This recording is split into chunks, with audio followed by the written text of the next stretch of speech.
I'm standing here with Ricus. He's an antique dealer from, based between Holland and Johannesburg, and he has a varied collection, mostly Dutch and European antiques, but he does have an eclectic mix that he'd like to tell us about. And I think you have some Chinese antiques you'd like to describe to us?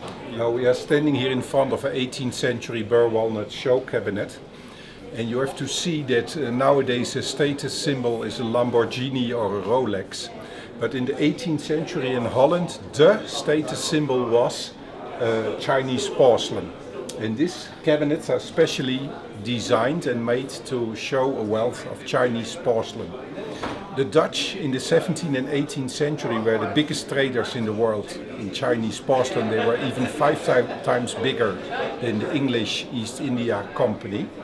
And they were buying this Chinese porcelain. The oldest one is this here, it's Wan Li, Emperor Wan Li, pre-1620. Others are Kangxi, the blue and white porcelain here, pre-1722. And others are Shen Lung, that are the two top shelves. That's the emperor who reigned between 1735 and 1796. And those were brought by the Dutch East India Company to Holland, mainly Amsterdam, and were then sold to all kind of different European countries like France, like Germany, like Portugal, like England. And so these examples, most of them are what the Chinese called export porcelain, because the designs were brought by the Dutch to China to fulfill the tastes of the Dutch and European public. So like if you see these plates here, for instance, these colorful plates, they're called Family Rose porcelain. They are designed in what we call the Rococo style. So it's an asymmetrical style and very playful. It's going over the border of the plate, the decoration. And those type of decorations the Chinese never kept for themselves. They were really designed for the European market to fill this kind of show cabinets. This, however, like a piece like this, it's Wan Li, so that's before 1620. Very old porcelain.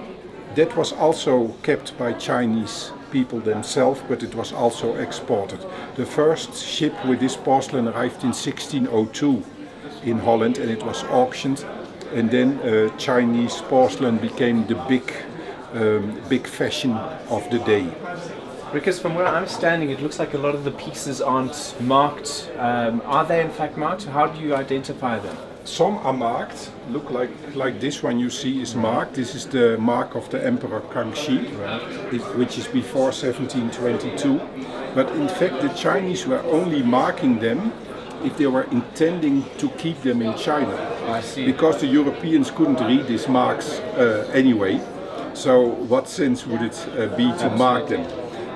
But sometimes it was not so clear when they made the porcelain if it was going to be exported or so they would put a mark for the case it would stay in China.